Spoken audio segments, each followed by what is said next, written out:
Hello everyone, welcome back to my channel. आज की video में हम पढ़ेंगे क्लास 7 इंग्लिश एनसीईआरटी की poem number 6 mystery of the talking fan. Is there a ceiling fan in the room where you are sitting now? Is the fan quiet or noisy? If it is noisy, you may be sure it is a distant relative of the talking fan in the poem which you are going to read. इस जो poem के poet है mod Rubin, वो पूछ रहे हैं कि आपके घर में कोई सीलिंग फ़ैन है। सीलिंग फ़ैन जो दीवार पे फ़ैन लगा होता है, क्या आपके रूम में वो सीलिंग फ़ैन है जहाँ पे आप बैठे हुए हो अभी? क्या वो क्वाइट है या नॉइजी है? मतलब क्या वो एकदम शांत है या फिर बहुत ज़्यादा आवाज़ कर रहा है?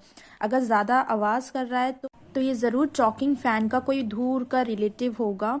जो कि टॉकिंग फ़ैन कौन सा फ़ैन है जो कि हम इस पोएम में अभी रीड करने वाले हैं। बेसिकली इस पोएम में एक बच्चा होता है जिसको फ़ैन की आवाज़ बहुत ही ज़्यादा मिस्टीरियस रहस्यमय लगती है, और वो मिस्ट्री कैसे सॉल्व होती है या फिर क्या होता है उस फ़ैन के साथ, वो हम इस पोएम में रीड करेंगे। So let's read the poem.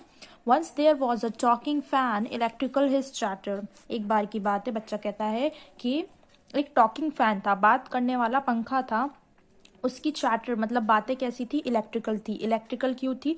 क्योंकि वो बिजली से चला करता था। I couldn't quite here what he said and I hope it doesn't matter. और मुझे कुछ खास समझ नहीं आता था वो क्या बोलता था, और आई होप कि इससे कोई फर्क भी नहीं पड़ना चाहिए। क्यों नहीं पड़ना चाहिए? Because one day somebody oiled his little whirling motor.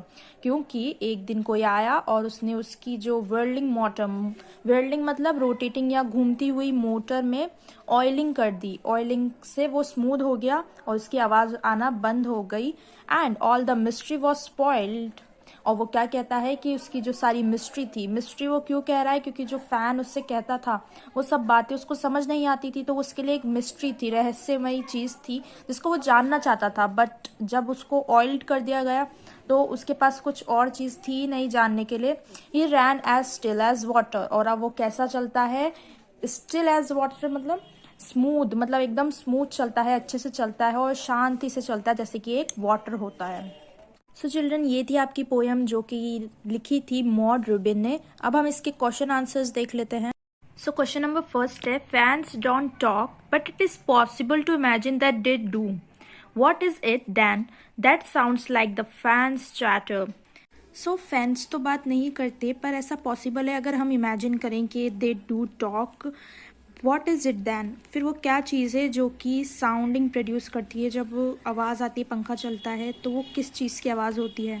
Fans don't talk as they are non living things. Fans बात नहीं कर सकते क्योंकि वो तो नॉन लिविंग थिंग्स है। The noise that sounds like the fans chatter is the noise produced by its whirling motor it is not oiled properly. और जो नॉइज या फिर साउंड प्रोड्यूस होता है फैन के चैटर की तरह, ऐसा लगता है जैसे कि फैन बात कर रहा हो, वो नॉइज बेसिकली उसकी व्हर्लिंग मोटर से आता है। आवाज़ आती है जब हम उसको फुली ऑयल नहीं करते। क्वेश्चन नंबर सेकंड है, complete the following sentence. First sentence is the charter is electrical because. Answer is the charter is electrical because the fan runs on electricity, stop the flow of electric current and everything stops. तो जो charter है वो electrical क्यों बताई गई है? बिजली से, क्योंकि वो बिजली से चलती है। एक बार आपने बिजली का जो कनेक्शन है, फ्लो है, वो बंद कर दिया तो जो सब कुछ है वो स्टॉप हो जाएगा, जो आपका फैन है वो चलना बंद हो जाएगा। Second is it is mysterious because. वो मिस्टीरियस रहस्यमय क्यों है? It is mysterious because the poet feels that the fan is trying to say something but what is it he doesn't know. वो पोएट जो है उन्होंने उसको मिस्टीरियस रहस्यमय इसलिए बोला है क्योंकि जो फैन है वो कुछ कहना चाह रहा है, पर वो क्या कहना चाह रहा है वो पोएट के बिल्कुल भी समझ नहीं आ रहा है। क्वेश्चन नंबर 3 है, what do you think the talking fan was demanding? आपको क्या लगता है कि टॉकिंग फैन क्या मांग कर रहा है? The talking fan was demanding oil. Talking fan क्या डिमांड कर रहा है? ऑयल डिमांड कर रहा है। It was seeking attention of the people at home to put oil into the motor. वो सबकी अटेंशन सीख कर रहा है कि मेरे जो मोटर है वो ख़राब हो चुकी है या फिर उसको ऑयलिंग की ज़रूरत है ताकि मैं स्मूथ फंक्शनिंग कर सकूँ, तो वो सबका अटेंशन ले रहा है। Once it got oiled it become silent. अगर एक बार उसको ऑयलिंग हो गई तो वो चुपचाप हो जाएगा, साइलेंट हो जाएगा। Question number 4 is, how does an electric fan manage to throw so much air when it is switched on? जो इलेक्ट्रिक फैन है वो इतनी सारी हवा कैसे फेंकता है जब वो हम उसको स्विच ऑन करते हैं। Answer is an electric fan manages to throw so much air when it is switched on as it has an electric motor which rotates and makes the three blades of the fan move round and round at a specified speed। जो electric fan है, हवा है, वो कैसे फेंकता है, क्योंकि जो फैन के अंदर इलेक्ट्रिक मोटर लगी होती है वो घूमती है, और उसके घूमने की वजह से जो फैन में 3 ब्लेड्स लगी होती है वो भी घूमती है एट अ स्पेसिफिक स्पीड, एक ही स्पीड पे घूमती है। इसकी वजह से जो है हमें फैन से हवा मिलती है। क्वेश्चन नंबर 5 है, is there a talking fan in your house, create a dialogue between the fan and a mechanic. क्या आपके घर में एक टॉकिंग फैन है, तो आपको एक कन्वर्सेशन बनानी है बिटवीन फैन और मैकेनिक। मैकेनिक कौन होते हैं? जो इलेक्ट्रिकल चीज़ें ठीक करते हैं। तो हम इमेजिन कर सकते हैं इस चीज़ को। तो फर्स्ट फैन क्या बोलता है? Hello mister mechanic, can you hear me? Hello mechanic, क्या आप मेरे को सुन सकते हैं? तो मैकेनिक क्या बोलता है? Of course I do, what is it that you want. तो जो मैकेनिक है वो पूछता है फैन से कि मैं आपको सुन सकता हूँ और आपको क्या चाहिए। फैन कहता है that's for you to find out, I only know that I am feeling restless.